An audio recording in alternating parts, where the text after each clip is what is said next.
Good morning, students. Welcome to Gayatri Convent School, Baran. Myself, Sania Qureshi, as your EVS teacher, and this is class of EVS.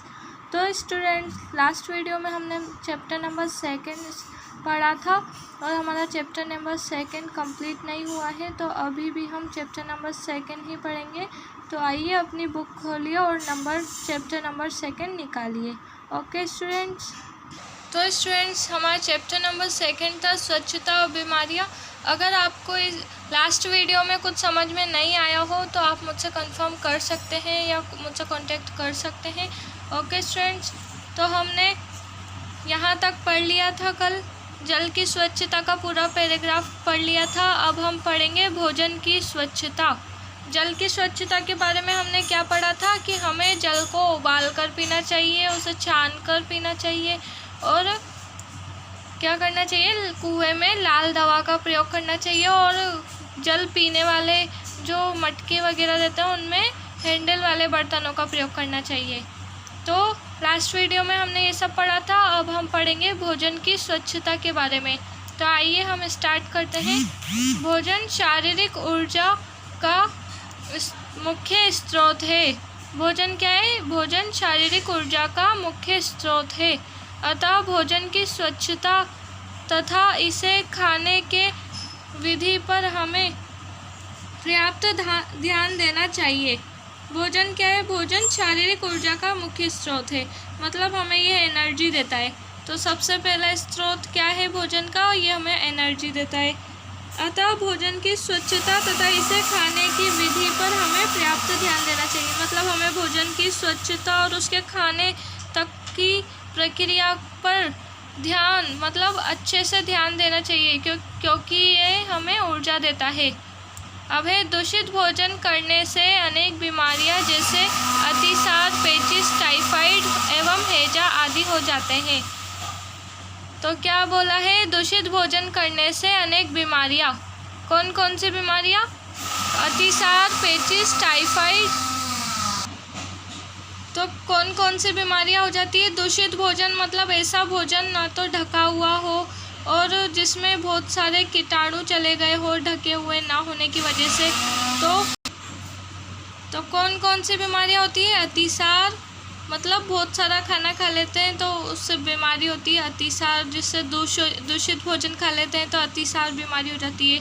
पेचिश होता है, typhoid मतलब बीमारियों के नाम होते हैं ये, जिसमें बुखार आता है, एवं हैजा आदि हो जाते हैं। और कभी कभी इनका रूप इतना भयंकर हो जाता है कि इससे मृत्यु तक हो सकती है। देखिए आप, दूषित भोजन खाने के कौन कौन से नुकसान है? अतिसार, पेचिश, टाइफाइड एवं हैजा, और कभी कभी तो इनका रूप इतना बढ़ जाता है कि मृत्यु भी हो सकती है इंसान की अगर वो दूषित भोजन खा लेगा तो। इसलिए हमें क्या करना चाहिए? स्वच्छ भोजन करना चाहिए। अपने भोजन की साफ सफाई पर ध्यान देना चाहिए, भोजन की स्वच्छता पर ध्यान देना चाहिए। अतः भोजन बनाते एवं खाते समय निम्नलिखित बातों पर अवश्य रूप से ध्यान दिया जाना चाहिए। अब देखिए कौन कौन सी बातों पर ध्यान दिया जाना चाहिए। आइए हम पढ़ते हैं। हमारा फर्स्ट पॉइंट है, भोजन बनाते समय हाथों की सफाई अति आवश्यक है। मतलब अगर अपन भोजन बना रहे हैं तो सबसे पहले ये ज़रूरी है कि हम अपने हाथ अच्छे से धोएं, क्योंकि जब हमारे हाथों की सफाई नहीं रहेगी तो हमारे हाथों के जो जर्म्स है वो किस में जाएंगे? भोजन में जाएंगे। इसलिए हमें सबसे पहले अपने हाथों की सफाई मतलब हाथ धोकर खाना बनाना चाहिए तथा सब्जी आदि शुद्ध स्वच्छ जल से साफ करनी चाहिए। और सब्जी कैसे धोनी चाहिए? शुद्ध साफ स्वच्छ जल से धोनी चाहिए। सब्जियां सदैव ढककर ही पकाएं। सेकंड पॉइंट क्या है हमारा? सब्जियां सदैव ढककर ही पकाएं। मतलब अगर हम सब्जी पका रहे हैं तो उसका ढक्कन ढककर ही पकाएं तथा पकाने के बाद सब्जियों को खुला ना रखें। पकाने के बाद भी क्या करना है? अपन को ढक्कन ढकना है ताकि मक्खियाँ, मच्छर ये सब उन पर नहीं बैठे, खाना हमारा दूषित ना हो, उस पर जम्स ना जाए। और इसलिए हमें क्या करना चाहिए? ढक्कन को ढककर ही खाना बनाना चाहिए और खाना बनाने के बाद उसे ढककर ही रखना चाहिए। हमारा थर्ड पॉइंट है, खाने के बर्तनों को राख अथवा हानि रहित धोने के पाउडर आदि से साफ करें। मतलब खाने के बर्तनों को किससे साफ करें? राख से या फिर अपने घर में जो साबुन होता है बर्तन धोने का या फिर हानि रहित धोने के पाउडर, इनसे साफ़ करना है। तो हमारे को बर्तनों की भी स्वच्छता ज़रूरी है, तो हमको बर्तन भी साफ़ करना है। तो क्या करेंगे आप, क्या क्या बताया? एक तो हाथों की सफाई, सब्जियों को शुद्ध जल से धोना, सब्जियों को ढककर पकाना और ढककर ही रखना, और खाने के बर्तनों को राख या साबुन से धोना। ओके, अब हमारा फोर्थ पॉइंट क्या है? फोर्थ पॉइंट है भोजन करते समय हाथ साफ करें, उचित आसन या स्थान पर बैठकर ही भोजन करें। तो भोजन करते समय हमें क्या करना चाहिए? सबसे पहले तो अपने हाथ साफ करने चाहिए, मतलब हाथ अच्छे से धोना चाहिए। उचित आसन यानी अच्छे से बैठकर, जिस अवस्था में खाना खाना चाहिए उसी अवस्था में बैठकर हमें भोजन करना चाहिए। ओके स्टूडेंट्स, देखो ये पिक्चर देखो, इसमें क्या कर रहे हैं? ये भोजन खाने का तरीका बता रहे हैं। सब टेबल पे बैठे हुए, सबके हाथ धुले हुए और सब कितने तरीके से खाना खा रहे हैं, तो हमें भी ऐसे ही खाना चाहिए। अब हम ये छोटा सा बॉक्स में जो लिख रहा है वो पढ़ लेते हैं। याद रखिए, अब क्या बताना चाह रही है हमें?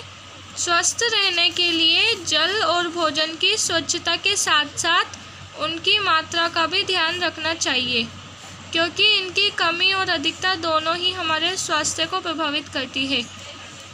हमें क्या बताया? देखो, स्वस्थ रहने के लिए जल यानी पानी और भोजन यानी खाने और पानी की स्वच्छता के साथ साथ, मतलब उनकी साफ़ सफाई तो रखो ही सही, उसके अलावा उनकी मात्रा का भी ध्यान रखना चाहिए। मतलब अपन को भोजन ना तो ज़्यादा लेना चाहिए और ना ही कम लेना चाहिए। पर्याप्त मात्रा में जल, ना तो ज़्यादा ना कम, पर्याप्त मात्रा में पीना चाहिए। और भोजन मतलब खाना भी पर्याप्त मात्रा में खाना चाहिए, ना तो ज़्यादा और ना ही कम, क्योंकि इनकी कमी और अधिकता दोनों ही हमारे स्वास्थ्य को प्रभावित करती है। अब कैसे प्रभावित करती है? क्योंकि अगर हम ज़्यादा खाना खा लेंगे तो मोटे हो जाएंगे, हमें आलस ज़्यादा आएंगे और हमें और भी बीमारियाँ हो जाएगी। अगर हम कम खाना खाएंगे तो हमारे शरीर में कमज़ोरी आ जाएगी, हम दुबले पतले हो जाएंगे, ब्लड की कमी आ जाएगी। इसलिए हमें खाना और पानी पर्याप्त मात्रा में ही लेना चाहिए और इनकी साफ़ सफाई का पूरा ध्यान रखना चाहिए। ओके स्टूडेंट्स, तो ये वीडियो हमारी फिनिश होती है। इससे आगे का हम नेक्स्ट वीडियो में पढ़ेंगे। Okay, goodbye students. अगर आपको कुछ समझ में नहीं आया हो तो आप मुझसे कांटेक्ट कर सकते हैं और आप अपनी नोटबुक में वर्क करते रहिए। Okay, goodbye students.